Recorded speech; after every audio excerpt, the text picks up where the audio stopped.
네, 여러분 안녕하십니까? 먼저 인사드리겠습니다. 저는 2020 서울시 빅데이터 캠퍼스 컨퍼런스 사회를 맡은 아나운서 김하나입니다. 반갑습니다.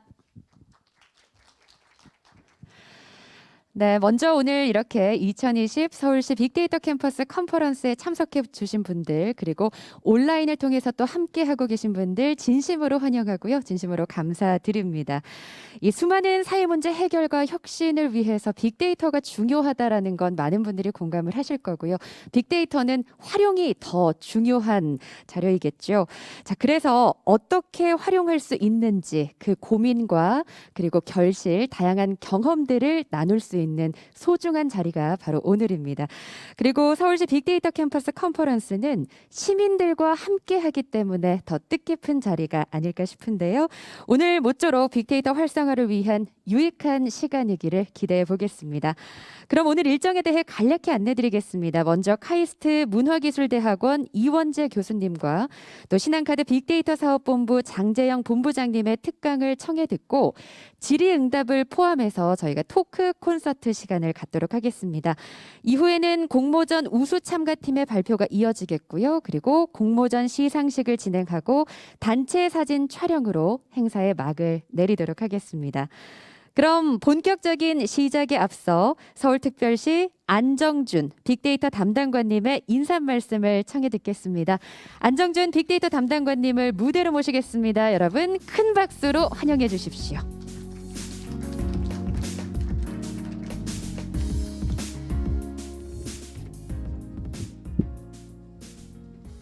예, 안녕하세요. 저 서울시 빅데이터 담당관 안정준입니다. 반갑습니다.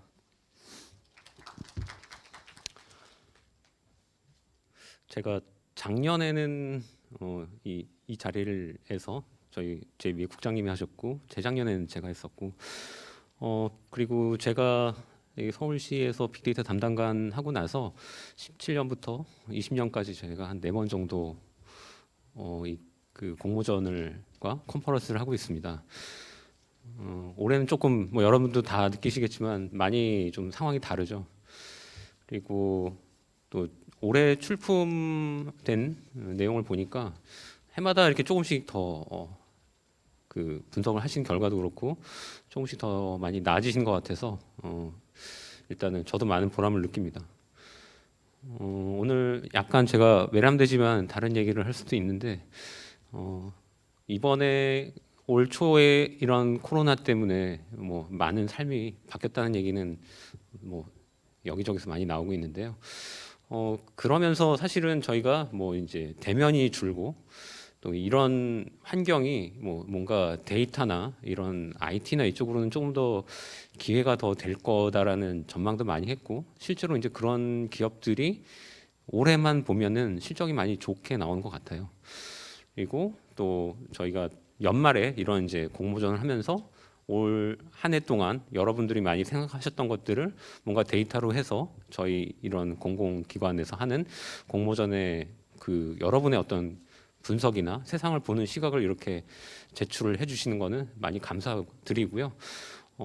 근데 이제 제가 좀 전문가는 아니지만 말씀드리고자 싶은 거는 데이터가 됐던 예를 들면 IT가 됐건 이런 것들이 항상 이제 내가 아닌 남을 향해서 가는 게 좀 많이 있는 것 같아요. 데이터를 통해서 사회를 들여다본다든가 기업을 들여다본다든가 다른 누군가를 들여다보는 걸로 많이 그렇게 가기가 쉬운데 사실은 코로나도 그렇고 또 데이터도 그렇고 제가 보기에는 이번 기회는 사실은 그 남을 통해서건 다른 대상을 통해서건 그걸 통해서 투영된 다시 나나 우리를 좀 들여다볼 수 있는 기회가 됐으면 더 좋겠습니다. 이제 약간 제가 좀 무거운 얘기로 말을 풀었는데요. 제 이후에 이원재 교수님이나 장재영 센터장님은 훨씬 더 즐거운 얘기로 여러분들한테 좀 더 피부에 와닿는 데이터 관련된 얘기를 해주실 걸로 저는 확신하고요. 아무튼 여러분들 오늘 이렇게 여기 와주시고 또 여기 오시진 않았지만 온라인으로 저희 그 캠퍼스 컨퍼런스와 공모전을 이렇게 시청해 주시고 들어주시는 거에 대해서 감사드립니다. 예. 저는 여기까지만 하겠고요. 이후에 그 좀 더 즐거운 시간 즐기시고 또 이후에 그 거의 끝까지 좀 다 잘 봐주셨으면 감사하겠습니다. 예. 네, 큰 박수 부탁드립니다. 고맙습니다. 네, 그럼 이제 공모전 우수 참가팀의 발표와 시상식으로 이어가도록 하겠습니다. 그 전에 오늘 행사를 빛내주시기 위해서 참석해주신 내빈 여러분들이 있는데요. 제가 소개해 올리겠습니다. 한 분 한 분 소개해 드릴 때 여러분 큰 박수로 환영해 주시면 감사하겠습니다. 먼저 심사위원장을 맡아주신 경남대학교 빅데이터 센터 전종식 교수님 함께하고 계십니다. 여러분 따뜻한 박수로 환영해 주십시오. 감사합니다. 그리고 다음으로 이번 행사의 주관기관 대표로 서울 창조경제혁신센터 한정수 센터장님 자리해 주셨습니다. 고맙습니다. 여러분 큰 박수로 환영해 주십시오. 네, 이렇게 귀한 시간 내주신 여러분께 진심으로 다시 한번 감사의 말씀을 드리고요. 앞서 소개해드렸던 서울 창조경제혁신센터 한정수 센터장님을 모시고 저희 인사 말씀 들어보는 시간 갖도록 하겠습니다. 한정수 센터장님을 무대로 모시겠습니다. 여러분 큰 박수 다시 한번 부탁드립니다. 안녕하세요. 반갑습니다.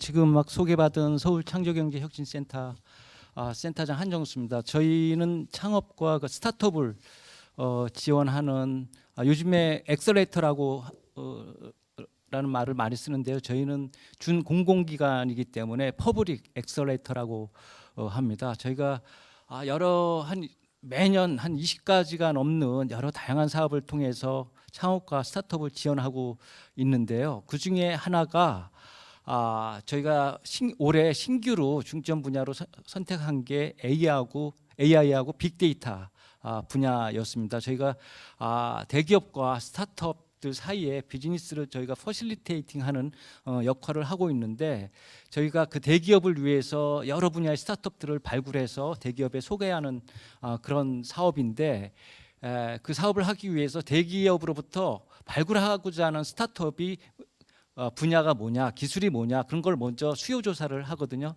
가장 많이 꼽힌 게 AI하고 그 빅데이터들 회사들이었습니다. 그런 회사들을 좀 발굴해서 소개해 달라는 것이었는데요.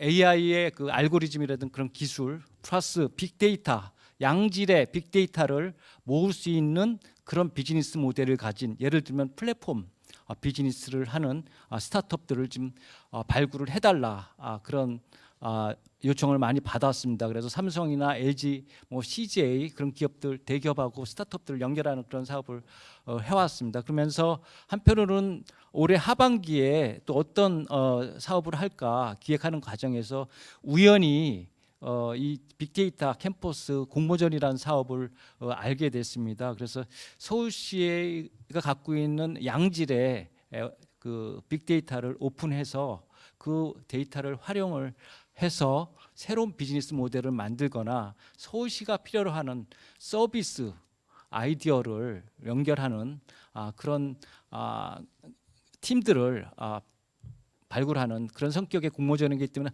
굉장히 그 좋은 사업이다. 지금 트렌드하고 딱 맞다. 그렇게 생각을 해서 저희가 서울시에 먼저 저희도 공동주관사로 좀 참여하고 싶으니까 좀 껴주십시오라고 부탁을 했고 흔쾌히 서울시에서 이렇게 공동주관사로 이렇게 받아주셔서 오늘 행사까지 왔습니다. 내년에도 저희가 AI하고 빅데이터 분야는 계속 지원하려고 하는데요.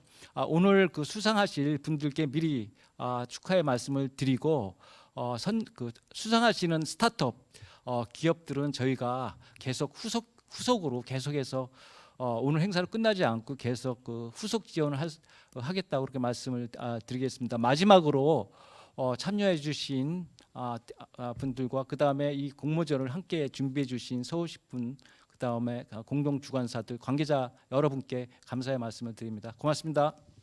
네, 여러분 큰 박수 부탁드립니다.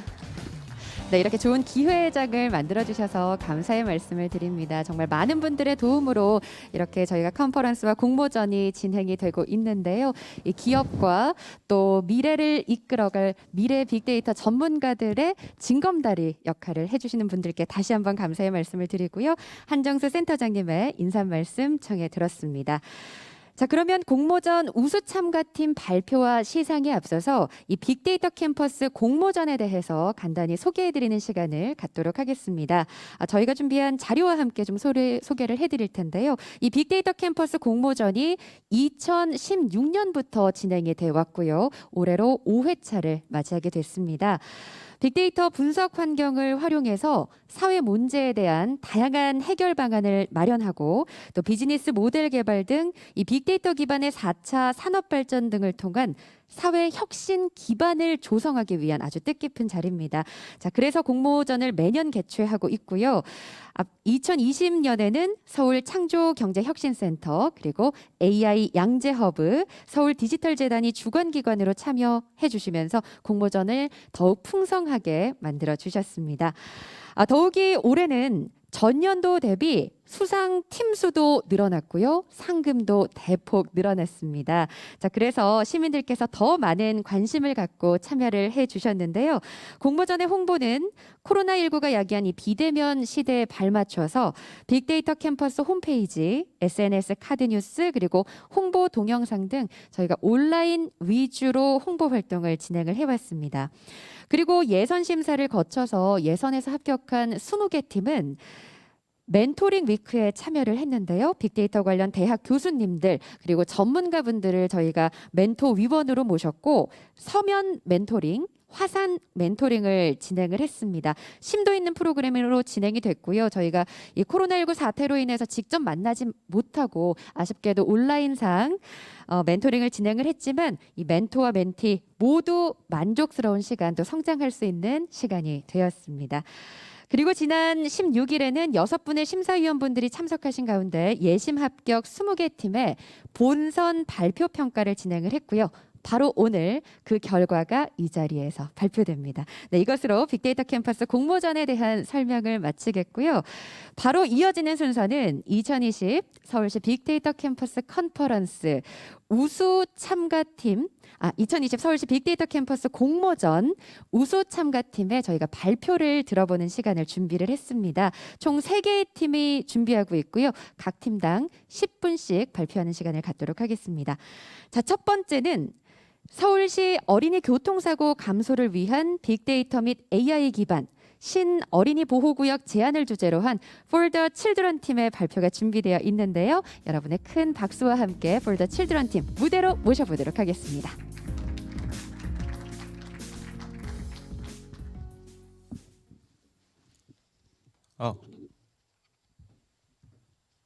네, 안녕하십니까. 네. 빼고 되나요? 네, 안녕하십니까.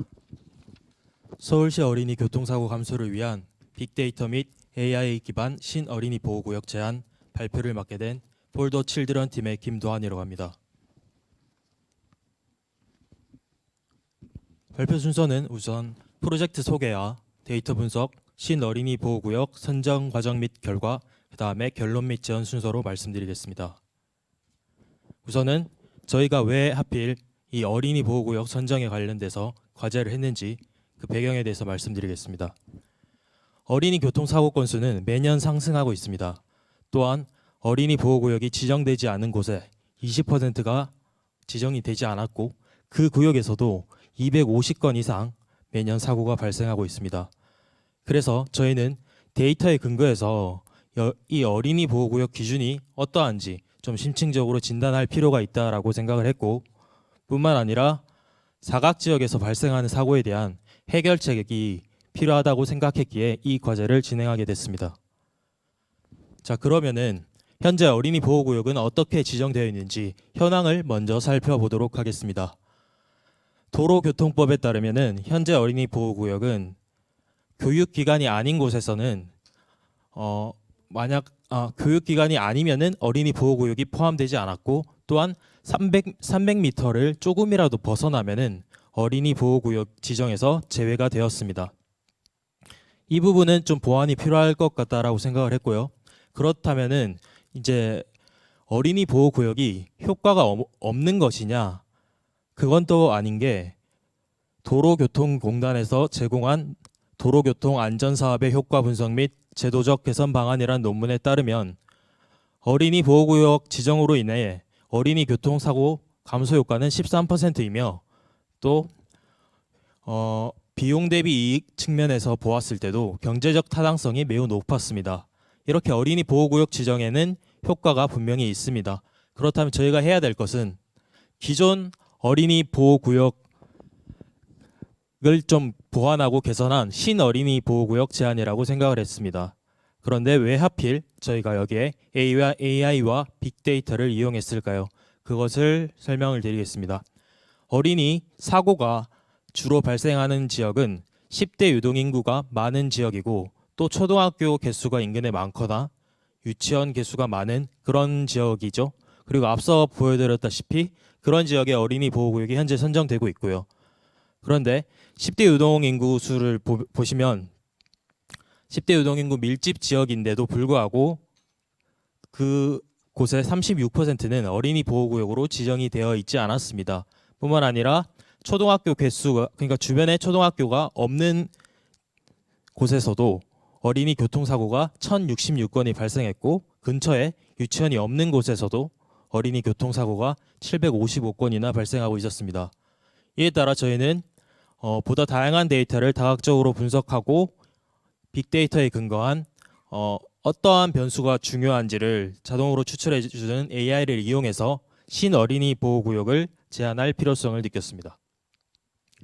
그래서 프로세스는 데이터를 수집하고 추출함과 더불어 AI 모델을 생성하고 신어린이 보호구역을 선정하고 어떤 지역이 신어린이 보호구역 선정에 의거해서 위험한 곳인지 판단하는 과정 순서대로 말씀을 드리겠습니다. 저희가 사용한 데이터는 크게 세 가지인데요. 우선은 유동인구 데이터와 그 다음에 어린이 보호구역 데이터, 그 다음에 시설 데이터에서는 유치원 데이터, 초등학교 데이터 등인데 각 데이터를 전처리하고 학습을 해서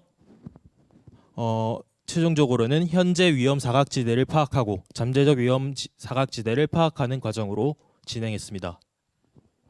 저희가 사용한 데이터를 간단히 설명해 드리면 우선은 교통사고 타스 데이터인데요. 여기에서는 어린이 교통사고의 피해자의 부상 정도라던가 피해자의 연령, 피해자의 나이, 성별 그리고 사고가 났을 때 당시의 날씨, 도로 상황 등을 나타내는 데이터로 여러 가지 변수들을 포함하고 있기 때문에 중요한 데이터로 쓰였습니다.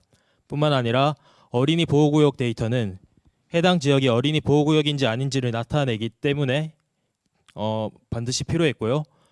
또한 해당 사고 지역의 초등학교 개수와 유치원 개수 또 그리고 유동인구 수 등은 중요한 변수로 쓰이기 때문에 해당 데이터들을 썼습니다.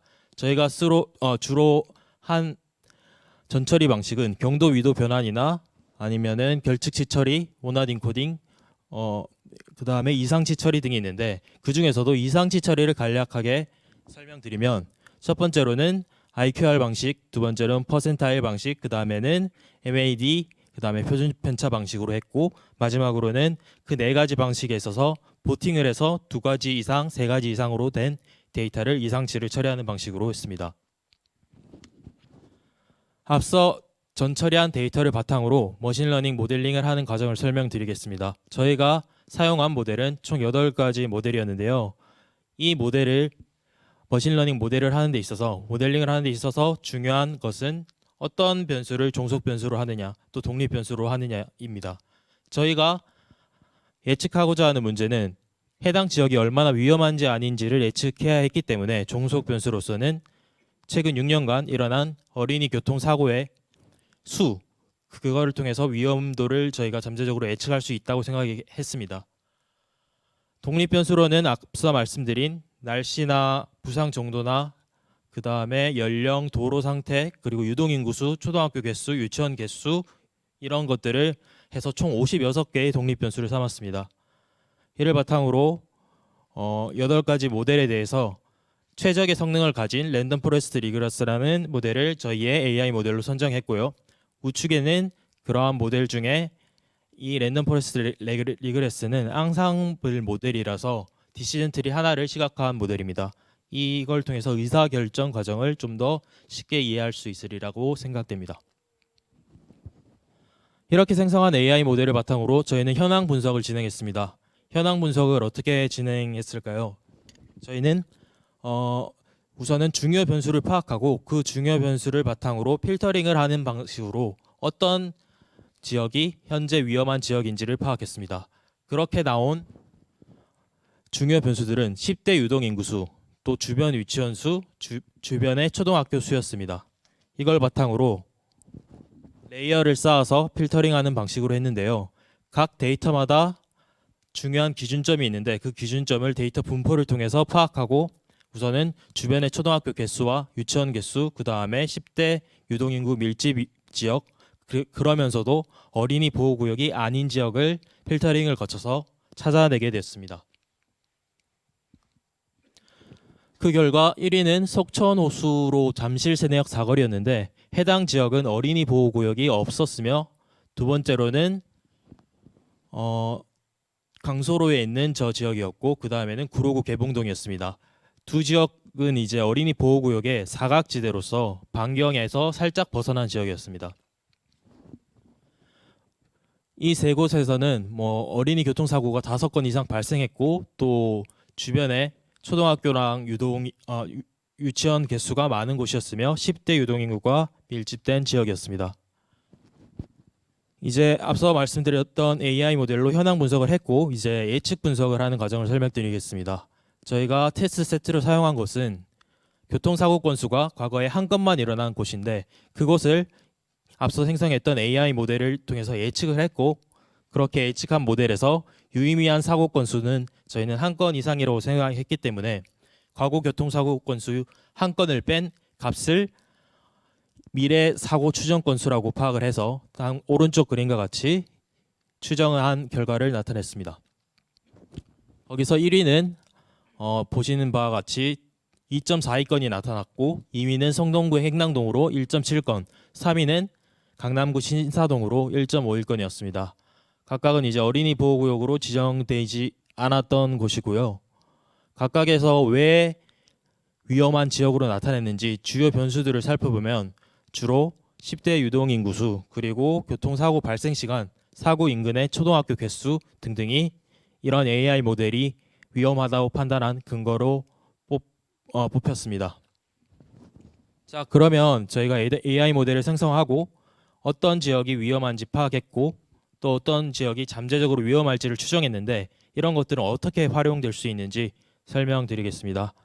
현재 어린이 보호구역의 지정이 시급한 장소는 8곳이고 그 지역들은 사고 횟수가 5번으로 좀 시급하게 지정이 필요하다고 생각했습니다. 또한 잠재적으로 216곳 중에서 43곳은 추후 사고 발생 확률이 매우 높아서 지정이 시급한 장소로 또 뽑혔습니다. 또한 어린이 보호구역 반경을 확대 시 50m당 어린이 비보호구역이 평균 34% 감소하는 것으로 이를 활용할 수 있겠습니다. 마지막으로 저희가 한 데이터 분석의 프로젝트 기대 효과를 말씀드리는 것으로 마치도록 하겠습니다. 첫 번째로 기존 어린이 보호구역 기준이 가진 단점을 보완하여 서울시 어린이 교통사고 예방에 큰 도움을 주면서 어린이 보호구역 지정에 있어서 표준 모델이 될 수도 있습니다. 두 번째로는 막연한 보호구역 지정이 아닌 데이터에 근거한 지정으로 정책 시행 시에 타당성 확보와 효과를 제고할 수 있겠습니다. 또한 AI 기반 모델이기 때문에 추후에도 계속 활용할 수 있을 뿐더러 데이터가 추가될수록 정확도가 개선돼서 점진적으로 더 나은 정확도를 보일 것으로 예상합니다. 마지막으로 CCTV를 적재적소에 또 설치하는 데도 이용 가능할 것으로 예상됩니다. 참고 문헌과 사용 도구는 다음과 같고요. 이상으로 들어주셔서 감사합니다. 폴더 칠드런 팀의 김도환이었습니다. 감사합니다. 네, 좋은 발표 감사합니다. 여러분 박수 부탁드립니다. 어린이에게 더 안전한 환경을 만들어주기 위한 이 For the Children의 고민의 결과를 지금까지 함께 만나보셨습니다. 서울시 어린이 교통사고 감소를 위한 빅데이터 및 AI 기반 신어린이 보호구역 제안이었고요. 자, 두 번째 발표 함께 들어보시도록 하겠습니다. 이번 주제는 서울시 초등 돌봄 교실 공급 확대 우선 지역 선정을 주제로 발표를 해주실 텐데요. 원정문님의 발표가 있겠습니다. 자, 여러분의 큰 박수와 함께 원정문님을 무대로 모시겠습니다.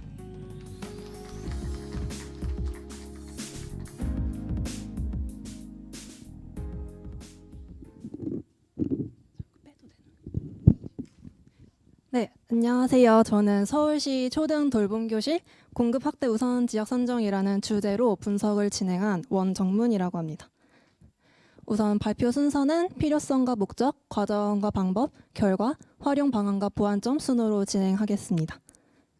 네, 먼저 최근 여성의 경제활동 참여 증가와 핵가족화 등 여러 사회의 변화로 인해 자녀 돌봄 정책의 필요성이 증대되었는데요. 하지만 이제까지의 정책은 주로 영유아 보육을 위주로 이루어지고 있었습니다. 따라서 자녀가 영유아 시기에 서비스를 받더라도 초등학교 입학 이후에 그런 서비스가 단절되는 경우가 많습니다. 그래서 초등 자녀가 있는 가구에서 자녀 돌봄의 어려움을 여전히 겪고 있는데요. 아래 두 자료는 이제 왼쪽 같은 경우는 초등학교 저학년 자녀를 둔 직장인 여성이 많이 퇴사를 했다. 그리고 오른쪽 자료 같은 경우는 퇴사를 하지 않았더라도 퇴사를 가장 많이 고민했던 시기로 자녀의 초등학교 입학 시점을 꼽았다는 점에서 문제의식을 갖게 되었습니다. 그래서 이제 현재 서울시에서 제공하고 있는 공적 돌봄 서비스 중 이제 가장 만족도가 높은 초등 돌봄 교실에 집중을 해 보았는데요. 그래서 초등 돌봄 교실이란 돌봄이 필요한 학생들을 대상으로 정규 수업 이외에 이루어지는 돌봄 활동을 의미합니다. 그래서 이렇게 만족도가 높기 때문에 이제 매년 수요도 높아지고 있는데 그에 맞춰서 정부가 공급을 확대하려고 하지만 그에 비해 수요가 너무 폭발적으로 증가를 했고 최근 또 코로나19 사태로 인해서 더욱더 증가를 많이 했기 때문에 이제 공급이 매우 부족한 상황입니다. 따라서 자녀 돌봄의 부담이 증가를 하기 때문에 이제 공급 확대가 전체적으로 다 필요하긴 하지만 시급한 곳을 이제 선정을 하여 우선적으로 확충해야 할 필요가 있다는 문제의식을 가지고 본 분석을 진행하게 되었습니다. 그래서 분석 목적은 이제 우선 지역 선정 시 기준이 되는 핵심 변인을 추출한 뒤 분포를 살펴보고 결론적으로 필요한 지역을 선정하는 방식으로 진행하려고 합니다. 네, 그래서 분석 개요를 간단하게만 써놓으면 데이터를 통해서 변인을 추출하고 이로 인해 결론을 도출한 형식으로 분석을 진행했습니다. 그래서 제가 선정한 첫 번째 변이는 초등학교 1학년에서 4학년 추계 인구인데요. 그래서 정부는 전 학년을 이용 대상으로 하려고 하지만 현실적으로 이제 현재 이용 대상이 주로 1, 2학년이고 서울시가 올해 이용 대상을 4학년까지 확대한 바가 있다는 점을 고려하여 이제 분석 대상을 4학년까지로 한정을 했고요. 그다음에 아래에 있는 두 가지 데이터를 통해 98년부터 올해 10월까지의 이제 행정동별 그 해당 학년의 인구를 수집을 하여 이제 인구 변화 패턴을 분석하고 미래 학생 수를 예측을 해 보았습니다. 그래서 예측을 하기 위하여 세 가지 이제 모델을 사용을 했는데 첫 번째 아리마 모델 같은 경우 변화 패턴이 너무 불규칙한 지역들에서는 제대로 작동이 되질 않았는데 저의 실력의 한계인지는 모르겠지만 잘 득동이 되지 않아서 제외를 시켰고 그다음에 나머지 프로팻과 LSTM을 이제 비교를 해 보았는데 이제 여기 루트민 R 스퀘어드 값을 비교를 한 결과 LSTM에서 전체적으로 더 그 값이 작게 나왔기 때문에 더 성능이 우수하다고 판단이 되어 LSTM을 분석 모델로 채택했습니다. 그래서 이거는 하나의 동을 예시로 갖고 온 건데 그래서 LSTM을 활용하여 인구를 예측한 결과는 다음 그래프와 같고 분포를 살펴보면 다음 지도와 같습니다. 그다음 두 번째 변이, 제가 선정한 변이는 맞벌이 가구 비율인데 한 연구에 따르면 방과 후 돌봄 필요 여부를 조사한 결과 홀벌이 가구에 비해 맞벌이 가구에서 훨씬 더 필요성을 많이 느끼고 있었습니다. 또한 다른 연구에서는 초등학교 저학년 시기에 돌봄 공백의 가장 주된 요인은 맞벌이 가구 여부라고 했었기 때문에 이제 이것을 두 번째 변인으로 선정을 하게 되었고요. 그래서 이거는 인구 주택 총조사 데이터를 통해 이제 필요한 열만 뽑아서 이제 아래와 같은 1, 2, 3, 4 단계를 통해 이제 필요한 데이터만 추출하여 맞벌이 가구 비율을 산출해 보았습니다.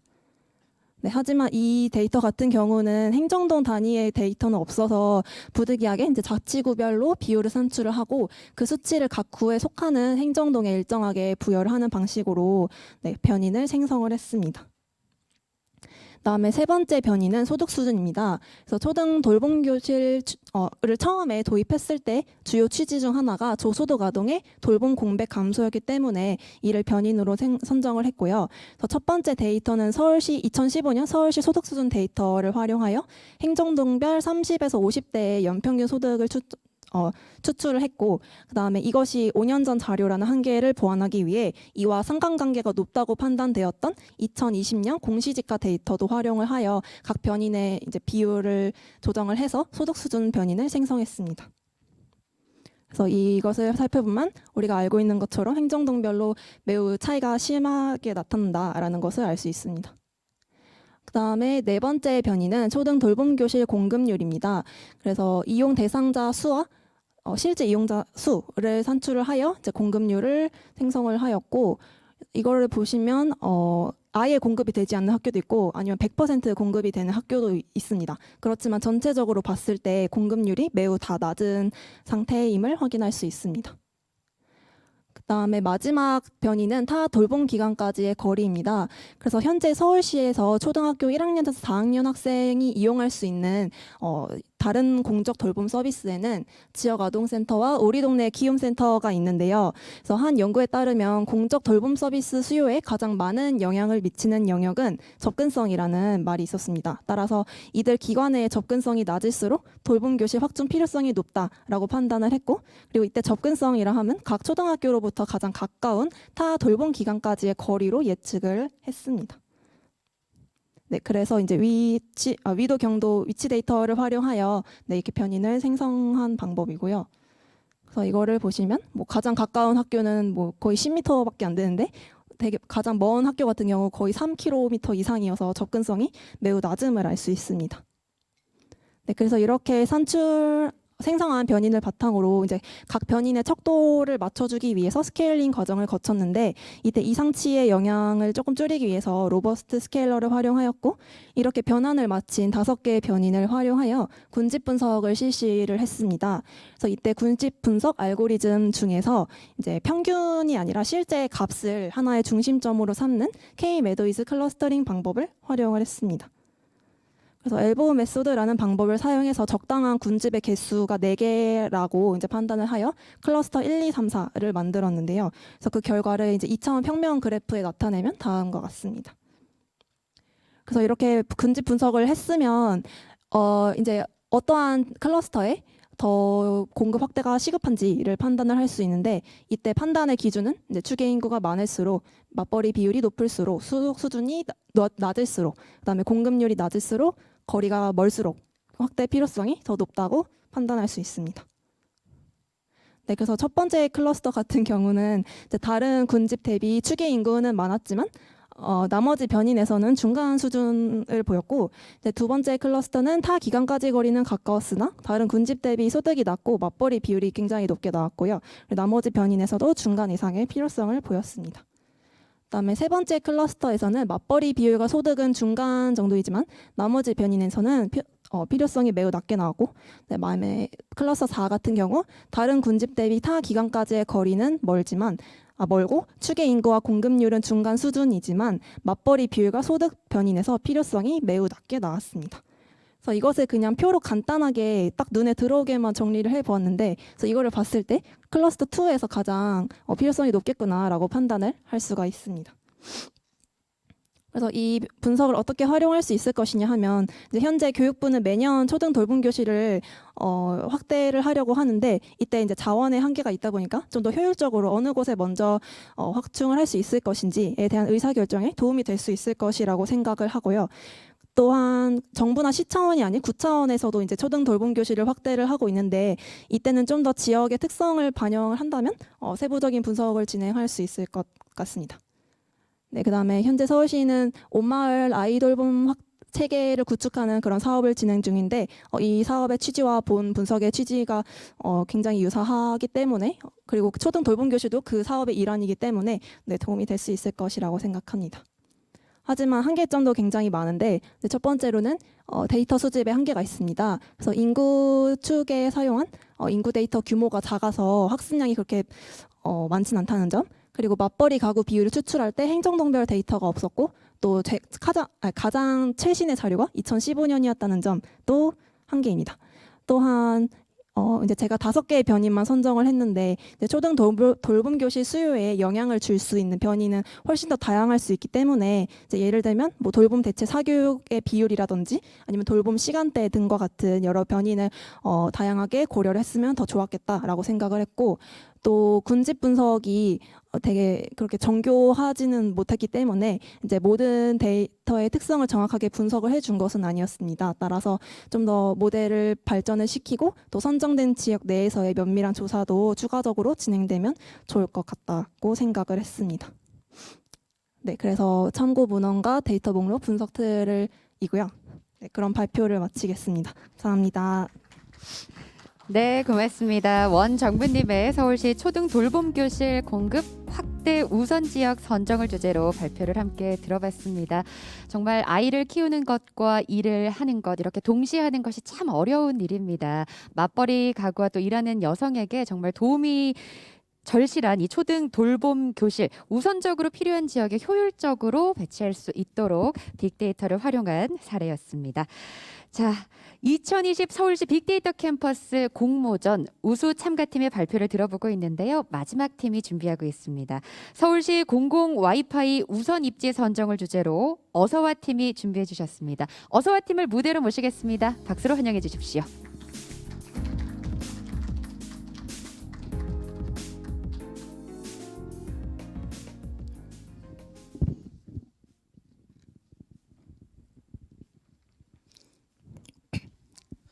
네, 안녕하세요. 어디 서울 와이파이 어서와 팀의 발표자 권남택입니다.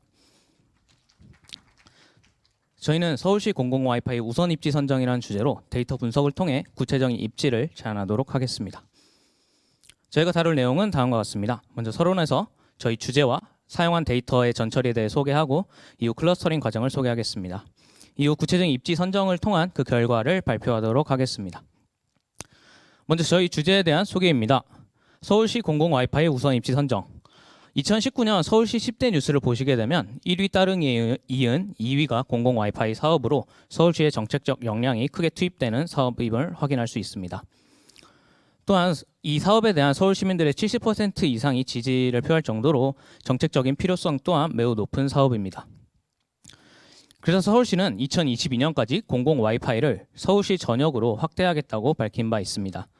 이런 단계적인 과정에서 어느 지역에 또 우선적으로 설치해야 하는가는 정책적으로나 실제 시민들의 삶에 있어서나 매우 중요한 문제입니다. 그래서 저희는 취약계층의 디지털 정보화 수준이 상대적으로 낮다는 점에 착안해서 계층 간 통신 격차 완화 효과에 집중해 공공 와이파이가 우선적으로 입지할 위치를 제안하도록 하겠습니다. 저희의 분석 과정을 이렇게 도식화할 수 있었습니다. 행정동별 데이터를 저렇게 5가지를 수집해서 전처리 과정을 거쳤고 이후 클러스터링을 통해서 우선 입지 대상 행정동을 선정했습니다. 이후 수요 충족 비율이 낮은 5개 행정동에 대해 2가지 방법으로 입지를 선정했습니다. 먼저 저희 데이터에 대한 소개입니다.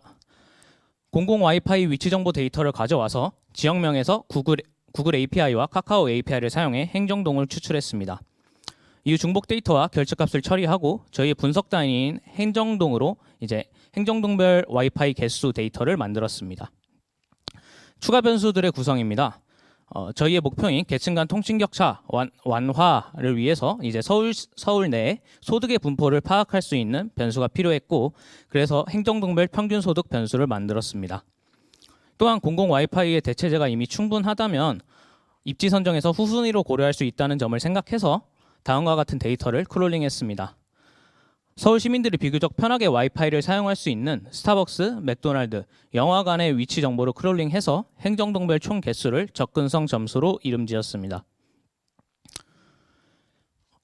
정보화 수준 점수도 사용했는데 이전에 평균 소득이 경제적 측면에서 사용한 변수라면 저소득층, 장애인, 장노년층과 같이 계층별 디지털 정보화 수준을 기반으로 한 변수가 이제 정보화 수준 점수입니다.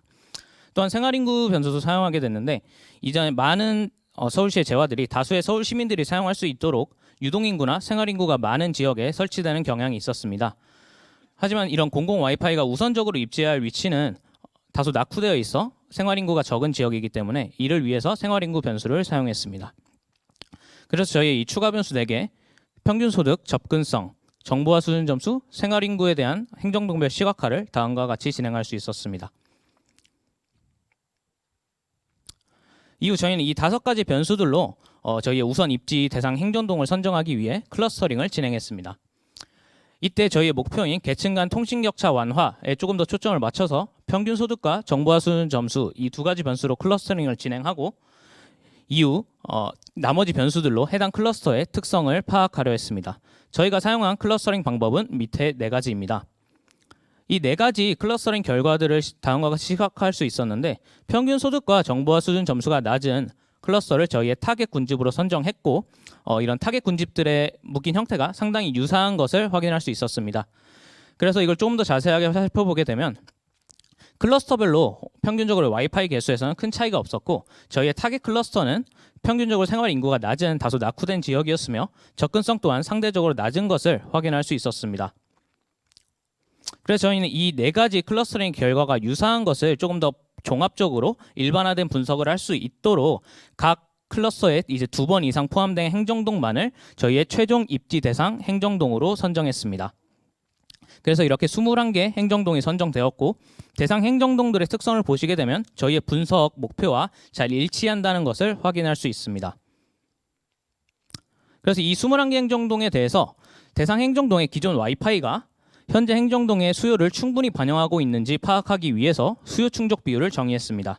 행정동 간 비교를 가능하게 하기 위해서 행정동의 면적과 기존의 와이파이 개수를 동시에 고려했고요. 수요 충족 비율을 행정동 총 수요 면적분의 와이파이 커버리지로 계산했습니다. 이때 와이파이 커버리지에는 저희가 이전에 크롤링했던 접근성 변수에 들어가는 그런 매장들의 와이파이 커버리지 또한 포함해서 계산했습니다. 그래서 이렇게 수요 충족 비율이 낮은 5개 행정동 번삼동, 상계 3사동, 도봉 1동, 장위 2동, 관악구 삼성동을 저희의 최우선 행정동으로 선정했습니다. 이 5개 행정동에 대해 구체적인 입지 선정을 진행하겠습니다. 저희는 우선 입지 선정이라는 주제에 맞게 설치할 시설물의 개수를 고정했을 때 가장 많은 수요를 충족시키는 MCLP 방법을 기준으로 입지를 선정했습니다. 이때 수요라는 관측할 수 없는 잠재 변수를 위해 빅데이터 캠퍼스에 있는 건물 공간 데이터를 활용해서 행정동에 있는 건물 좌표를 기준으로 수요를 측정했고 그렇게 입지를 선정했습니다. 저희가 사용한 방법은 다음의 2가지입니다. 먼저 저희가 자체적으로 고안한 반경 내 수요 최대화 방법입니다. 행정동 건물 좌표 기준으로 격자를 생성하고 어느 격자가 가장 많은 건물을 포함하고 있는지 계산합니다. 이때 기존의 공공 와이파이 커버리지 내에 존재하는 건물 좌표들은 삭제를 하고 계산을 하게 됩니다. 이렇게 설치할 공공 와이파이 개수를 늘려감에 따라 그 효과가 극대화되는 엘보우 포인트에서 최적의 설치 개수를 정하게 됩니다. 그래서 반경 내 수요 최대화 방법의 결과를 보시면 다음과 같습니다. 주로 건물이 밀집한 주택가 위주로 입지하는 것을 확인할 수 있었고 또한 신규 와이파이 커버리지 간에 겹치지 않는 것을 확인할 수 있었습니다. 2번째로는 피메디안 알고리즘으로 수요와 거리의 곱을 최소화하는 방법입니다. 기존의 와이파이 설치의 경향들을 보게 되면 공원, 주민센터, 복지관과 같이 공공장소 위주로 설치되는 경향이 있었습니다. 그래서 저희는 이런 공공장소에 대한 가중치를 부여해서 신규 와이파이가 공공장소 위주로 입지할 수 있도록 공공장소의 3배의 가중치를 부여했습니다. 이렇게 피메디안의 알고리즘의 결과를 보시게 되면 북서울 꿈의숲, 오연초, 서원공원, 전통시장, 도서관과 같이 공공장소 위주로 신규 입지하는 것을 확인할 수 있었습니다. 그래서 저희는 반경 내 수요 최대화 방법과 피메디안 알고리즘의 결과를 종합해서 최종 입지로 제안하고자 합니다. 반경 내 수요 최대화 같은 경우에는 이 알고리즘의 특성상 신규 와이파이 커버리지 간에 겹치지 않기 때문에 와이파이 설치의 효과가 극대화된다는 장점이 있습니다. 또한 피메디안 알고리즘의 경우 공공장소 위주로 입지하기 때문에 설치나 관리 측면에서 용이하다는 장점이 있습니다. 저희의 최종 우선 입지 선정 결과입니다. 여기서 상계 3사동을 보시게 되면 지하철역과 떨어진 다소 언덕 지형에 위치한 낙후된 주택가 위주로 신규 와이파이가 입지하는 것을 확인할 수 있습니다. 도봉 1동과 삼성동을 보시게 되면 보통 주택가나 공공장소 위주로 입지했는데 삼성동의 경우에는 이렇게 하단에 보시게 되면 피메디안의 커버리지가 겹치는 현상이 발생한 것을 확인할 수 있습니다. 번삼동의 경우에는 복지시설, 주택가, 공공장소 위주로 입지했는데 이때 피메디안 알고리즘이 북서울 꿈의 숲에 입지한 걸로 보아 이런 피메디안 알고리즘의 강점이 드러났다고 말할 수 있습니다. 마지막으로 장위 이동 같은 경우에는 추가적으로 입지해야 할 공공장소가 없었기 때문에 전통시장과 주택가 위주로 입지한 것을 확인할 수 있습니다. 이렇게 분석한 저희의 결과는 취약계층을 고려한 서울시 공공 와이파이 우선 입지 선정이라는 주제로 계층 간 통신 격차를 완화하려 했다는 점, 또한 서울시가 정책적 역량을 투입하는 사업에 데이터 분석을 통해 정책의 효용을 늘리려 했다는 점, 그리고 알고리즘을 통해 구체적인 입지를 제안함으로써 보다 현실적인 분석을 더했다는 점에서 의의가 있을 것 같습니다. 영화 기생충의 한 장면처럼 여전히 누군가는 와이파이 한 칸에 간절할 수 있습니다. 그런 간절함에 한 칸 한 칸 불을 켜주는 것이 스마트시티 서울의 완성이 아닐까 합니다. 이상 어서와 팀의 발표를 마치도록 하겠습니다. 감사합니다. 네, 박수 부탁드립니다. 어서와 팀의 발표 함께 하셨습니다.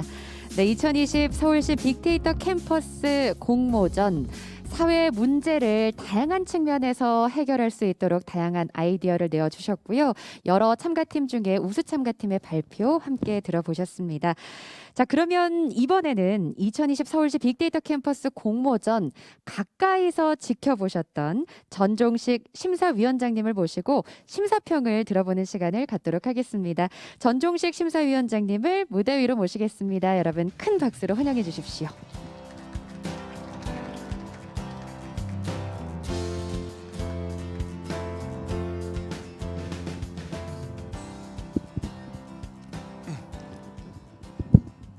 네, 안녕하세요. 반갑습니다. 고생 다들 많이 하셨어요. 첫 번째 저희가 이제 심사를 하면서 상당히 이제 공정하게 하고 여러 가지를 하는데 실질적으로 서울시 빅데이터 캠퍼스에서 오픈된 데이터를 가지고 실질적으로 사회적 선을 만들 수 있는 어떤 메이킹 소셜 굿을 할 수 있는 그런 쪽에 좀 포커싱을 좀 많이 했고요. 그러다 보니까 실질적으로 아까 어린이 교통사고라든지 공공 와이파이라든지 실질적인 어떤 사회적으로 좀 도움이 될 수 있는 이런 쪽으로 좀 상당히 좀 된 것 같아서 굉장히 심사위원회 한 사람으로서 굉장히 감사했습니다. 그리고 짧은 시간 동안 이러한 것들을 해주셔서 너무너무 감사드리고요. 실질적으로 지금 AI가 이제는 확실하게 대한민국에서 뿐만 아니라 전 세계적으로 하나의 산업으로 자리를 잡았습니다. 그래서 지금 현재 가지고 있는 현재의 데이터를 가지고 어떻게 실질적으로 분석하는 걸로 끝나는 것이 아니라 실질적으로 그게 사회의 어떤 영역이나 어떤 산업에 있어서 실질적인 시너지를 가져갈 것이냐 이런 건 굉장히 중요하다고 저희는 보고 있습니다. 그리고 저희가 AI를 실질적으로 만들어 보는 사람 입장에서 인간의 경험이나 인간의 실질적으로 사람들의 어떤 활동에 어떻게 조화롭게 이게 잘 매칭이 될 수 있겠느냐. 100% 이게 완성을 해줄 수 있는 것들은 아니지만 상당히 조화롭게 해줄 수 있다는 저는 확신을 가지고 있습니다. 실질적으로 저희가 했던 이제 프로젝트나 이번에 진행이 됐던 프로젝트 또한 어떤 의사결정이나 뭔가를 정책적으로 하는 데 있어서 상당히 도움이 될 수 있을 거라고 저는 보고 있고요. 그리고 두 번째로 여러분들이 해주신 이러한 것들이 단순하게 이제 발표에서 끝나는 것이 아니라 그 다음 단계로 좀 이어졌으면 하는 개인적인 바람이 있습니다.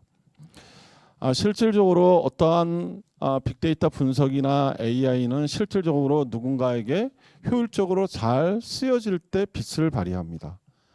그래서 서울시 빅데이터 캠퍼스가 실질적으로 만든 이 어떤 공모전이 단순하게 이제 발표로 끝나는 것이 아니라 향후에 정책적으로 이렇게 좀 발전될 수 되기 위해서 굉장히 좀 희망을 하는 사람 중에 하나고요.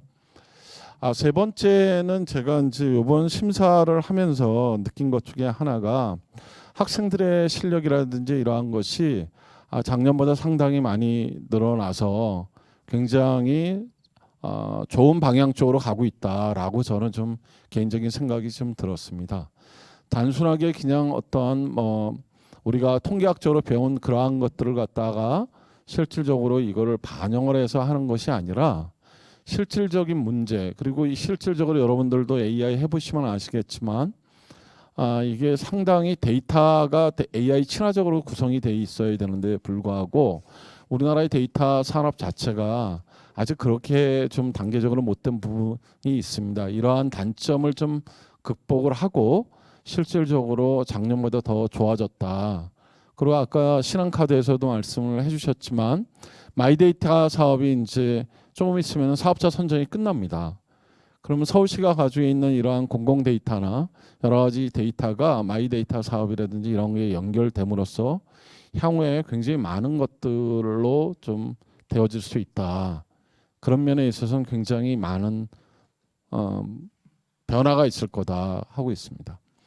그리고 한국 정부, 대한민국 정부는 지금 디지털 뉴딜 정책을 펼치고 있습니다. 그래서 그랜드 챌린지라는 어떤 큰 어떤 사회 문제나 어떤 문제에 대해서 실제적인 솔루션을 낼 수 있는 사람들에 대해서 굉장히 큰 기회가 만들어지고 있고, 아까 이제 아나운서님께서 빅데이터가 레드오션이 아니냐라고 실질적으로 그런 질문이 나왔을 때 실질적으로 저희한테 굉장히 요청이 많이 옵니다. 좋은 분들을 좀 추천해 달라고. 제가 여기 앉아 있는데도 불구하고 어떤 기업에서 사람을 좀 추천해 달라고 오고 있습니다. 결국 지금 현재 상황에서 가장 필요로 하는 것은 여러분들한테 소프트 스킬과 경험이 저는 중요하다고 봅니다. 그러한 측면에 있어서 서울시 빅데이터 캠퍼스가 사회 문제라는 어떤 공공 메이킹 소셜 굿 측면에 있어서 여러분들한테 경험할 수 있도록 기회를 마련해 준 거에 대해서는 굉장히 저희 시민의 한 사람으로서 굉장히 감사하게 생각을 하고, 또 그러한 경험 속에서 여러분들이 최선을 다해서 나름대로 해준 모습에 다시 한번 머리 숙여서 감사하다는 말씀을 좀 드리고 싶습니다. 여기 많은 팀들이 참가를 해주셨는데 다들 열심히 해주신 거 다시 한번 감사하다고 말씀을 드리고, 오늘 대상부터 해서 실질적으로 최우상, 그 다음에 실질적으로 우상팀에 이번에 오늘 선정이 된 모든 팀들한테 다시 한번 감사의 말씀을 드립니다. 끝으로 내년에는 서울시 빅데이터 캠퍼스가 실질적으로 서울시의 문제, 그리고 기업의 문제, 실질적으로 활동 데이터, 어떤 관심 데이터들이 좀 융합을 해서 실질적으로 더 좋은 솔루션이 나오고 알고리즘화해서 그러한 것을 통해서 여러분들이 선한 영향력으로 세상을 이롭게 하는 그러한 빅데이터 캠퍼스의 공모전이 되기를 기원하면서 이상으로 심사위원 평을 마치도록 하겠습니다. 감사합니다. 네, 박수 부탁드립니다. 심사에 수고해 주셨던 심사위원들을 대표해서 전종식 심사위원장님의 심사평 함께 청해 들었습니다. 네, 말씀해 주신 것처럼 이 서울시 빅데이터 캠퍼스를 통해 공개된 데이터가 시민들과 함께 더 빛을 보고 우리의 삶의 질을 높여주는 역할을 할 것이라고 생각합니다. 자, 경험과 성장의 장이었던 2020 서울시 빅데이터 캠퍼스 공모전, 이제 본격적으로 시상식을 진행해 보도록 하겠습니다. 오늘 많은 팀들이 수상을 하게 될 텐데요. 아낌없는 축하와 응원의 박수 보내주시면 감사하겠습니다. 호명되는 수상팀은 마스크를 착용하시고 무대로 올라와 주시면 되겠습니다. 오늘 시상 순서는 우수상부터 진행을 하겠습니다. 자, 그러면 2020 서울시 빅데이터 캠퍼스 공모전 우수상 시상이 있겠습니다. 우수상 수상팀에게는 상장과 더불어 상금 100만 원이 수여됩니다. 시상에는 서울특별시 안정준 빅데이터 담당관님께서 수고해 주시겠습니다. 다시 한번 무대로 모시겠습니다. 여러분 박수로 환영해 주십시오.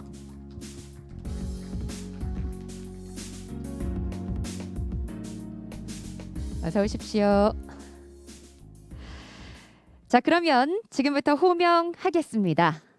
2020 서울시 빅데이터 캠퍼스 공모전 우수상 아이서울 키움팀입니다. 축하드립니다. 무대로 모시겠습니다. 여러분 큰 박수 함께 보내주십시오.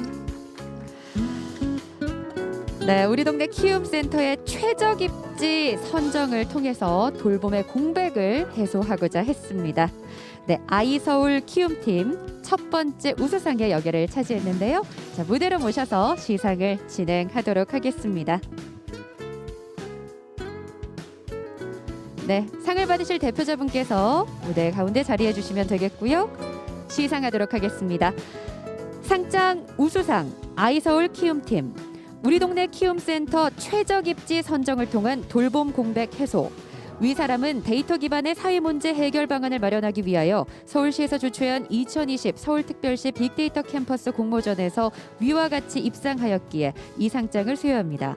2020년 11월 20일 서울특별시장 권한대행 행정일 부시장 서정협 진심으로 축하드립니다.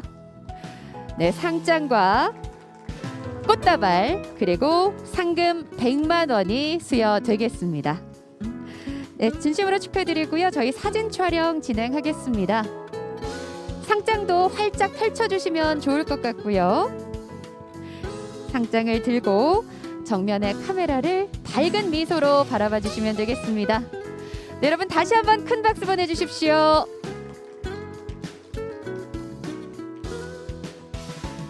네, 사진 촬영 마치고 우리 수상자분들 다시 자리로 모시도록 하겠습니다. 네, 시상을 계속 이어가겠습니다. 2020 서울시 빅데이터 캠퍼스 공모전 우수상 팀 복덕방 팀입니다. 축하드립니다. 팀원분들 무대로 모시겠습니다. 네, 팀 복덕방 1인 가구의 주거 안정을 위한 서울시 공공주택 입지를 빅데이터를 통해 분석을 해주셨습니다. 네, 함께 아이디어를 내고 함께 또 고생한 팀원들을 모시고 저희가 시상을 진행하겠고요.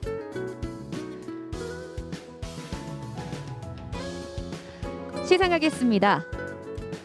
상장 우수상 팀 복덕방팀 1인 가구의 주거 안정을 위한 서울시 공공주택 입지 분석 이하 내용은 전과 같습니다.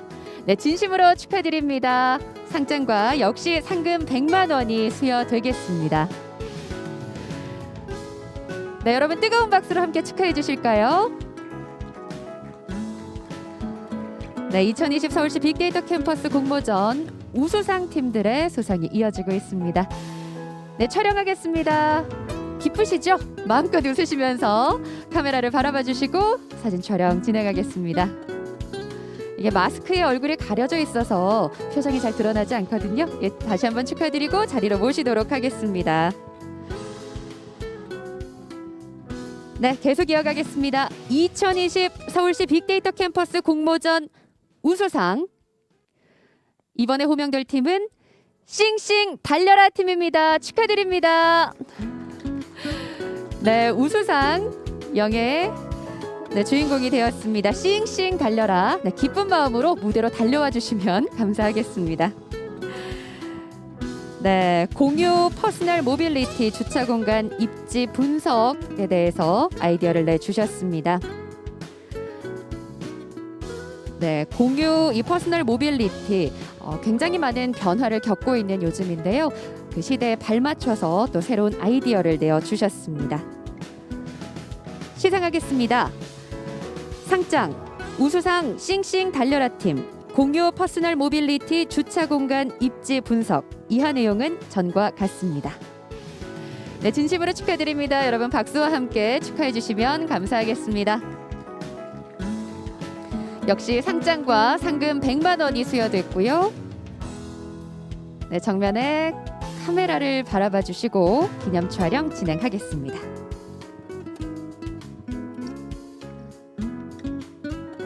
다시 한번 진심으로 축하드립니다. 네, 사진 촬영 마치겠습니다. 네, 자리로 돌아가 주시면 되겠고요. 자, 다음 우수상 계속해서 호명하겠습니다. 2020 서울시 빅데이터 캠퍼스 공모전 우수상 하비 프로젝트 팀입니다. 축하드립니다. 네, 무대로 모시겠습니다. 2020 서울시 빅데이터 캠퍼스 공모전 우수상 하비 프로젝트입니다. 네, 서울시 중장년 1인 가구 여가생활 증진을 위한 문화 사각지대를 탐색하고 프로그램 방향을 제시해 주셨습니다. 상장 우수상 합의 프로젝트 팀 서울시 중장년 1인 가구 여가생활 증진을 위한 문화 사각지대 탐색과 프로그램 방향 제시. 이하 내용은 전과 같습니다. 축하드립니다. 상장과 함께 꽃다발 그리고 상금이 전달되고 있습니다. 네, 역시 사진 촬영을 진행하겠습니다. 네, 공모전 수상이 밑거름이 돼서 실제로 서비스로 만나볼 수 있기를 진심으로 기대하겠습니다. 여러분 다시 한번 박수 보내주실까요? 고맙습니다. 네, 사진 촬영 마치겠습니다. 자, 계속해서 다음 우수상 주인공을 발표하겠습니다.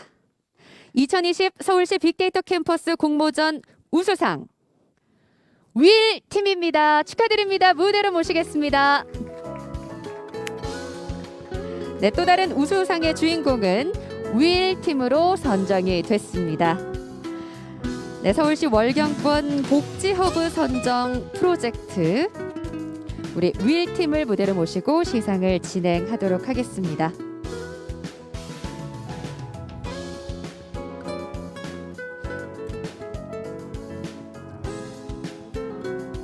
네, 시상하겠습니다. 상장 우수상 윌팀 서울시 월경권 복지허브 선정 프로젝트 이하 내용은 전과 같습니다. 진심으로 축하드립니다. 여러분 큰 박수 함께 보내주십시오.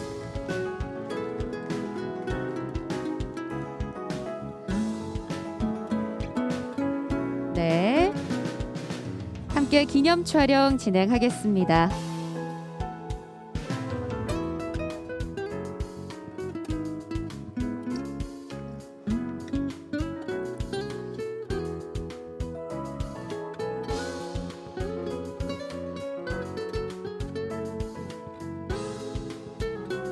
네, 진심으로 축하드립니다. 사진 촬영을 마치고 계속해서 우수상 시상을 이어가겠습니다. 네, 이제 우수상 세 팀이 남아 있습니다. 2020 서울시 빅데이터 캠퍼스 공모전 우수상 명륜동 세발낙지 팀입니다. 축하드립니다. 네, 여러분 큰 박수 함께 보내주시고요. 무대로 모시도록 하겠습니다. 네, 서울시 퍼스널 모빌리티 스테이션 입지를 분석을 해주셨습니다. 네, 이렇게 시민과 함께 데이터를 함께 활용할 수 있는 사례들을 나누고 있습니다. 시상하겠습니다. 상장 우수상 명륜동 세발낙지팀 서울시 퍼스널 모빌리티 스테이션 입지 분석 이하 내용은 전과 같습니다. 진심으로 축하드립니다.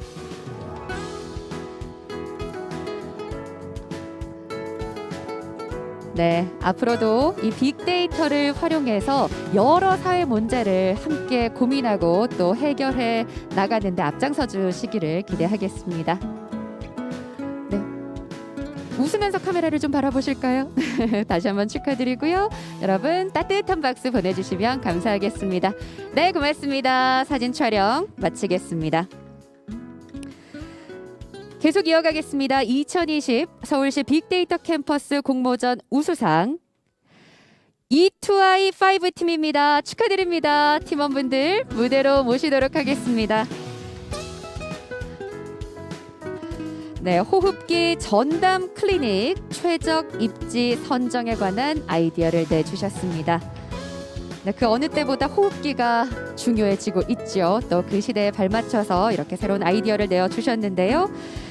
2020 서울시 빅데이터 캠퍼스 공모전 우수상의 주인공 E2I5 팀을 무대로 모시도록 하겠습니다.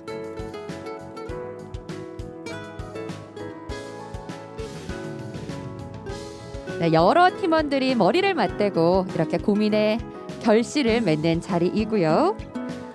네, 대표분.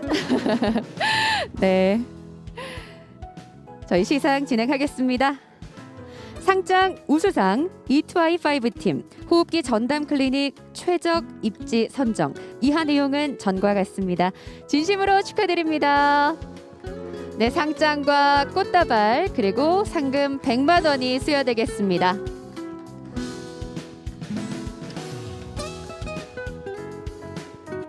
네, 함께 프로젝트를 해온 모든 팀원들이 무대에 섰습니다. 사진 촬영 진행할게요.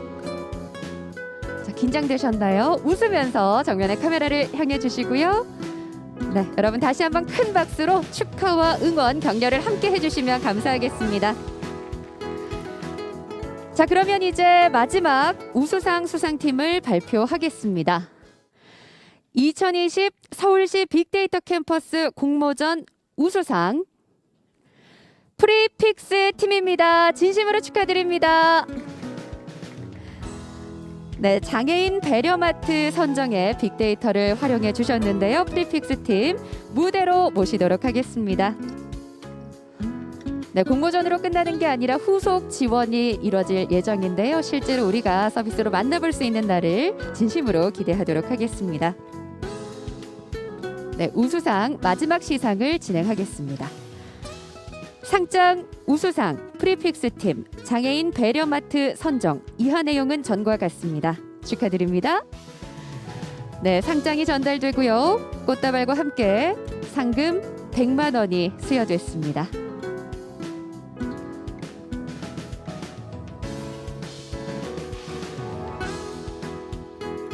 네, 기쁜 순간 기념 촬영 진행하겠습니다. 카메라를 바라봐 주시고 밝게 웃어주세요. 여러분 다시 한번 큰 박수로 축하해 주시면 감사하겠습니다. 네, 고맙습니다. 자, 이것으로 우수상 시상을 마치겠습니다. 그리고 긴 시간입니다. 안정준 빅데이터 담당관님께서 계속 이어서 최우수상 시상까지 맡아주시겠습니다. 최우수상은 5개 팀에 대한 시상이 진행이 될 거고요. 최우수상 수상팀에게는 상장과 상금 200만 원이 수여됩니다. 자, 그러면 최우수상을 호명하겠습니다. 2020 서울시 빅데이터 캠퍼스 공모전 최우수상 집 앞 1팀입니다. 축하드립니다. 네, 서울 시민을 위한 스마트 워크센터 입지를 선정하는데 어떻게 하면 좋을지, 빅데이터를 어떻게 활용할 수 있는지 다양한 고민들을 해주셨습니다. 네, 무대로 모시겠습니다. 네, 시상하겠습니다. 상장 최우수상 집 앞 1팀 서울 시민을 위한 스마트 워크센터 입지 선정. 위 사람은 데이터 기반의 사회 문제 해결 방안을 마련하기 위하여 서울시에서 주최한 2020 서울특별시 빅데이터 캠퍼스 공모전에서 위와 같이 입상하였기에 이 상장을 수여합니다. 2020년 11월 20일 서울특별시장 권한대행 행정 1부시장 서정협. 네, 축하드립니다. 네, 진심으로 축하드립니다. 네, 상장을 펴서 앞으로 향하게 들어주시고요. 저희 기념 촬영을 진행하겠습니다. 네, 최우수상 기쁜 상입니다. 웃으시면서 카메라를 바라봐 주시길 바라고요. 여러분 다시 한번 큰 박수 부탁드립니다. 네, 계속해서 시상을 이어가겠습니다. 2020 서울시 빅데이터 캠퍼스 공모전 최우수상 다음 수상팀은 닥터 헬기 팀입니다. 축하드립니다. 네, 닥터 헬기 팀 무대로 모시겠습니다. 네, 응급 의료 전용 헬기와 관련해서 빅데이터를 활용해 주셨는데요. 여러 팀원들이 또 함께 고민을 나눠주셨군요. 네, 진심으로 축하드리면서 네, 대표자분께 시상을 진행하겠습니다. 상장 최우수상 닥터 헬기팀 응급의료 전용 헬기를 위한 서울시 인계점 입지 분석. 이하 내용은 전과 같습니다. 네, 진심으로 축하드립니다. 최우수상 수상팀에게는 상장과 상금 200만 원이 수여됩니다.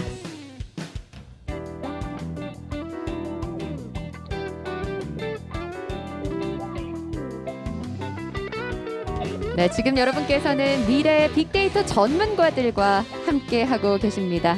우리의 미래를 향해서 다시 한번 큰 박수 보내주실까요? 고맙습니다. 네, 다시 자리로 모시도록 하겠습니다. 다음 최우수상팀을 발표하겠습니다. 2020 서울시 빅데이터 캠퍼스 공모전 최우수상 공간 발굴단 팀입니다. 축하드립니다. 네, 2020 우리 동네 키움센터 입지 선정과 관련한 아이디어를 내주신 공간 발굴단 최우수상에 선정이 되셨습니다.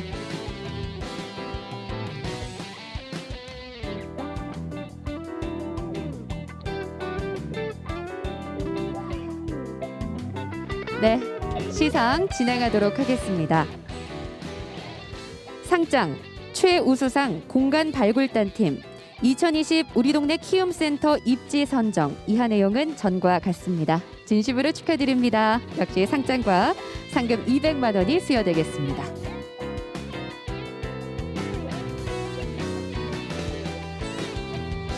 네, 서울시 빅데이터 캠퍼스에서 공개되어 있는 빅데이터를 바탕으로 여러 사회 문제를 해결하는 그 노력의 결실들을 지금 만나보고 계신데요.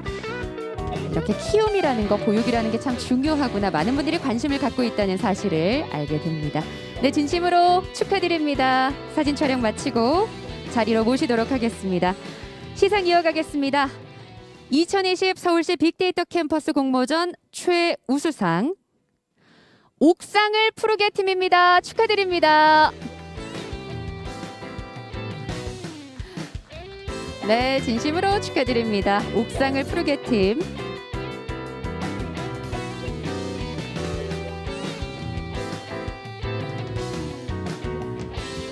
네, 시상 진행하겠습니다. 상장 최우수상 옥상을 푸르게 팀 서울시 도시재생지역 옥상 녹화 입지 선정 이하 내용은 전과 같습니다. 네, 여러분 큰 박수 함께 보내주십시오. 네, 상장과 상금 200만 원이 수여가 됐고요. 네, 정면의 카메라를 보고 환하게 웃어주시면 되겠습니다. 사진 촬영 진행하겠습니다.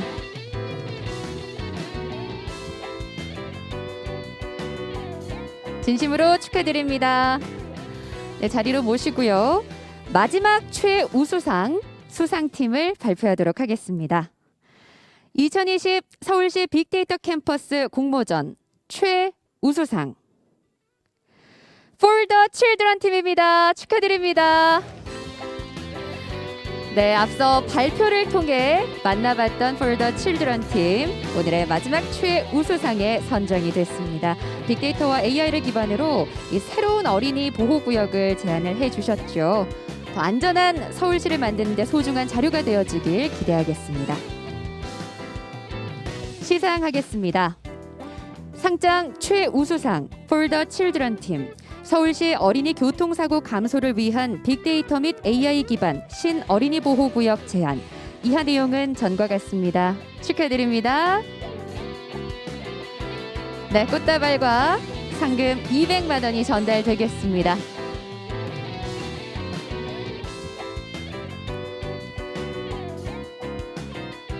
네, 후속 지원을 통해서 아이디어를 더 발전시켜 나가고 더 큰 성장을 이뤄낼 수 있기를 응원하겠습니다. 네, 사진 촬영 마칠게요. 진심으로 축하드립니다. 다시 자리로 모시도록 하겠습니다. 네, 그리고 긴 시간 수고해 주셨습니다. 시상에 수고해 주신 안정준 빅데이터 담당관님께도 여러분 다시 한번 감사의 박수 부탁드립니다. 자, 이제 오늘 상을 받으실 팀이 딱 두 팀이 남아 있습니다. 네, 다음은 서울 창조경제혁신센터장상 수상인데요. 이 수상팀에게는 상장과 상금 300만 원이 수여되겠습니다. 시상에는 서울 창조경제혁신센터 한정수 센터장님께서 수고해 주실 텐데요. 센터장님을 다시 한번 무대로 모시겠습니다. 여러분 박수로 환영해 주십시오.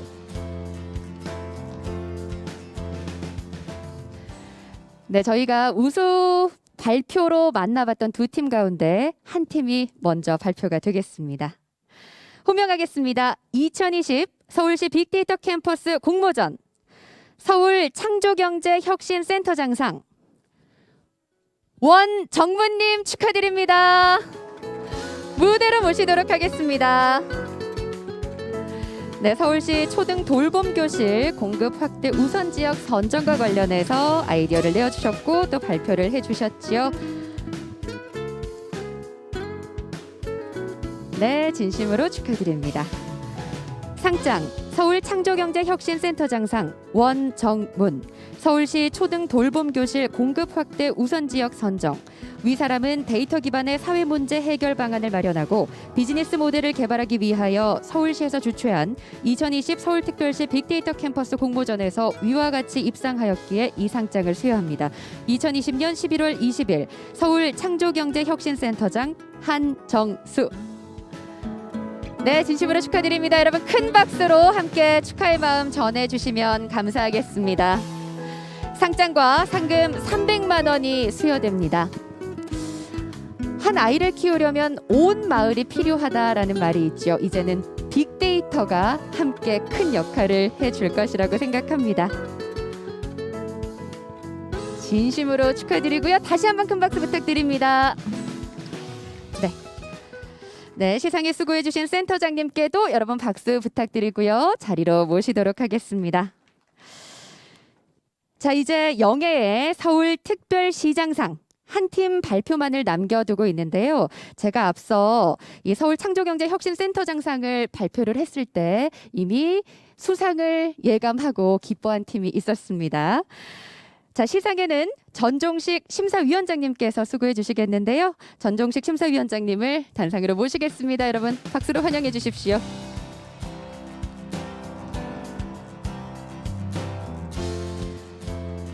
자, 이제 마음껏 기뻐하셔도 좋을 것 같습니다. 바로 수상자를 발표하겠습니다. 2020 서울시 빅데이터 캠퍼스 공모전 서울특별시장상 어서와 팀입니다. 진심으로 축하드립니다. 네, 서울특별시장상의 영예를 얻은 어서와 팀 진심으로 축하드리고 여러분 큰 박수로 함께 응원해 주십시오. 네, 어서와 팀은 어디? 서울 와이파이라는 의미로 팀명을 지었고요. 계층 간의 통신 격차 완화를 위한 고민들을 이렇게 빅데이터를 통해 해결해 보았습니다. 네, 진심으로 축하드립니다. 진심으로 축하드립니다. 심사위원장님께서 축하의 악수를 건네주셨고요. 저희가 시상을 진행하겠습니다. 상장 서울특별시장상 어서와 팀 서울시 공공 와이파이 우선 입지 선정. 위 사람은 데이터 기반의 사회 문제 해결 방안을 마련하기 위하여 서울시에서 주최한 2020 서울특별시 빅데이터 캠퍼스 공모전에서 위와 같이 입상하였기에 이 상장을 수여합니다. 2020년 11월 20일 서울특별시장 권한대행 행정 1부시장 서정협. 네, 축하드립니다. 수상팀에게는 상장과 함께 상금 500만 원이 수여됩니다.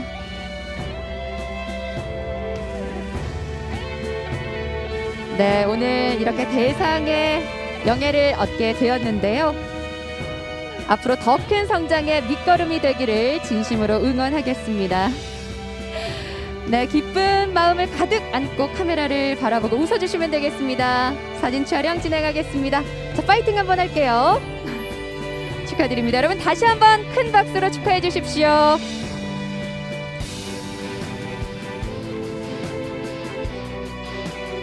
진심으로 축하드립니다. 수상팀 그리고 심사에 수고해 주신 전종식 심사위원장님 자리로 모시도록 하겠습니다. 네, 다시 한번 오늘 수상팀들에게 진심으로 축하의 마음을 전하고요. 그리고 또 상을 받지는 못했지만 이렇게 공모전에 참여해서 함께 시민이 힘을 합쳐서 사회의 여러 문제를 해결하기 위해 또 노력의 그 고민을 함께 해주신 여러분께 진심으로 감사의 말씀을 드리겠습니다. 자, 그러면 저희 2020 서울시 빅데이터 캠퍼스 공모전 수상팀 전원을 무대로 모셔서 단체 촬영을 좀 진행을 해보도록 하겠습니다. 오늘 수상하신 15개 참가팀 그리고 귀빈분들 무대 위로 모시겠습니다. 네.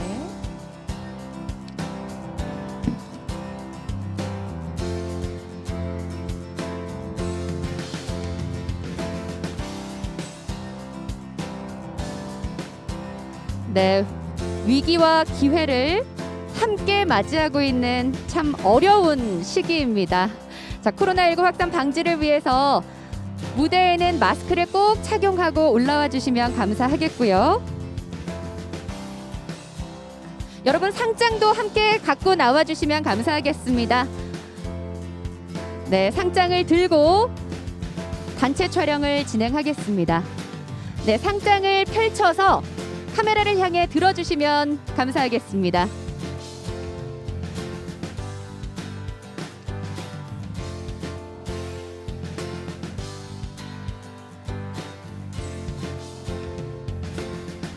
네, 오늘 수상하신 15개 참가팀 그리고 오늘 자리를 빛내주신 귀빈 여러분이 한자리에 모였습니다. 저희 신속하고 빠르고 안전하게 단체 촬영 진행하도록 하겠습니다. 네, 우리의 미래를 밝혀줄 미래의 빅데이터 전문가들과 함께 사진 촬영 진행하겠습니다.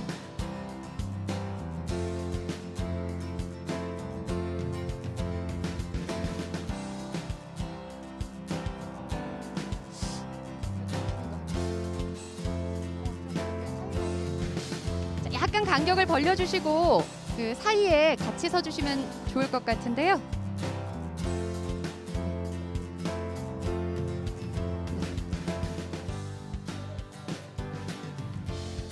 네네.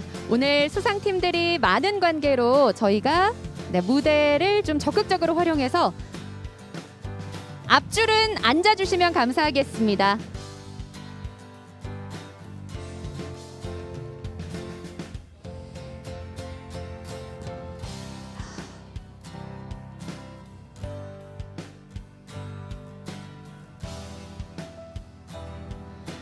네, 저 뒤에 지금 안 보이시는 분들 계시거든요. 앞으로 오셔서 자리에 앉아주시면 감사하겠습니다.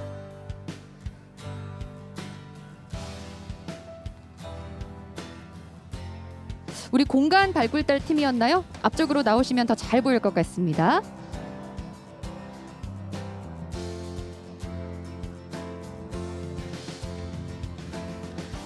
네.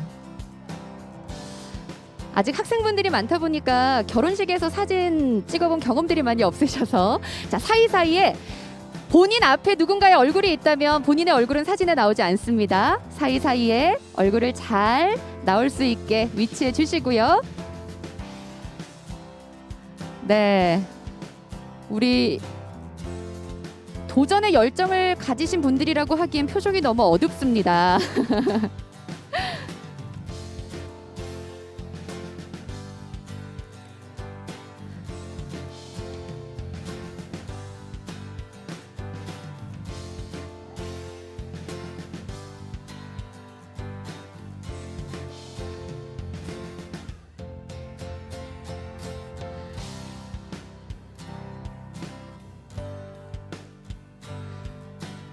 네, 눈을 감지 않고 뜨고 있는 게 중요합니다.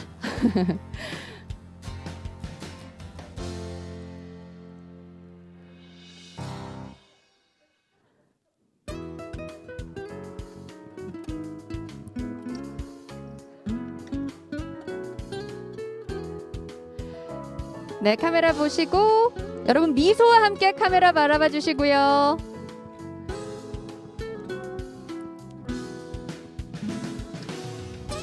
네, 2020 서울시 빅데이터 캠퍼스 공모전 시상식.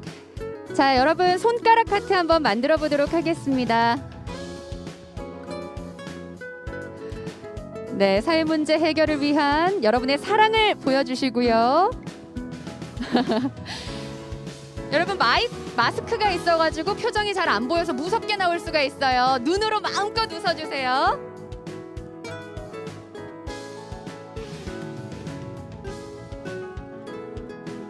네, 눈 크게 뜨시고 웃어주시고 자, 파이팅 한번 하겠습니다. 네, 제가 2020 서울시 빅데이터 캠퍼스 하면 파이팅 하겠습니다. 2020 서울시 빅데이터 캠퍼스 파이팅! 다시 한번 2020 서울시 빅데이터 캠퍼스 파이팅!